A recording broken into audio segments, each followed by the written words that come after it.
శ్రావణ మాసంలో ప్రత్యేకంగా నాగుల చవితికి మనము ఈ నువ్వుల లడ్డూను తయారు చేసుకుంటాం. ఈ నువ్వుల లడ్డూ నుంచి మనకు కాల్షియం అండ్ ఐరన్ డెఫిషియన్సీ కూడా తగ్గిపోతుంది. సో ఇది మనం డైట్లో ఇంక్లూడ్ చేసుకుంటే చాలా మంచిది.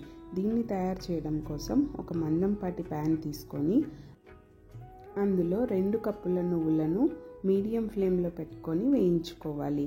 హై ఫ్లేమ్లో పెట్టుకుంటే మాడిపోయే ఛాన్సెస్ ఎక్కువగా ఉంటాయి.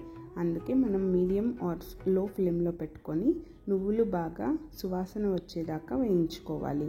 నువ్వులు ఎప్పుడైతే చిటపటలాడడం స్టార్ట్ చేస్తాయో ఆ టైంలో మనము స్టవ్ ఆఫ్ చేసుకొని ఒక ప్లేట్లో ఈ నువ్వులను తీసుకొని పూర్తిగా చల్లార్చుకోవాలి. నువ్వులు పూర్తిగా చల్లార్చుకున్న తర్వాత ఒక జార్ తీసుకొని మనము ఏ కప్పుతో అయితే నువ్వులు వేసామో అదే కప్పుతో మనము బెల్లాన్ని కూడా వేయాలి.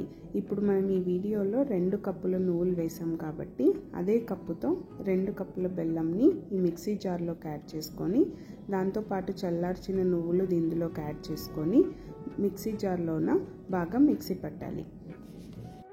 మిక్సీ పట్టేటప్పుడు అప్పుడప్పుడు మూత తెరుచుకొని నువ్వులు మరియు బెల్లము బాగా కలిపేలాగా మిక్సీ పడితే ఈ 2 బాగా కలిసి ఈ మిశ్రమం ఇలా తయారైపోతుంది. ఈ మిశ్రమం మీరు ఇప్పుడు టచ్ చేసి చూస్తే లడ్డూలు కట్టడానికి చాలా సులువుగా ఉండేలాగా తయారైపోతుంది.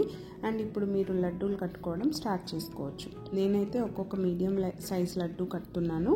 ఎందుకంటే రోజుకొక లడ్డు తిన్నా కానీ ఒంటికి వేడి చేయకుండా మామూలుగా ఉంటుంది. అందుకే పెద్ద సైజు లడ్డూలు కాకుండా చిన్న సైజు లడ్డూలే కట్టుకుంటున్నాను. అండ్ ఇవి మీ పిల్లలకి ఆరోగ్యానికి చాలా మేలు చేస్తాయి. మనం సప్లిమెంట్స్ తీసుకునే బదులు న్యాచురల్గా ఈ నువ్వుల లడ్డూని మనం డైట్లో ఇంక్లూడ్ చేసుకుంటే మనకు కాల్షియం అండ్ ఐరన్ డెఫిషియన్సీ తగ్గిపోతుంది. అంతేనండి, ఈ రెసిపీ చాలా సింపుల్. మహా అంటే 15 నిమిషాల్లో క్విక్గా తయారైపోతుంది. ప్రసాదాలకి చాలా వాడుకోవచ్చు. అలాగే హెల్త్కి కూడా మనకు చాలా మంచిది.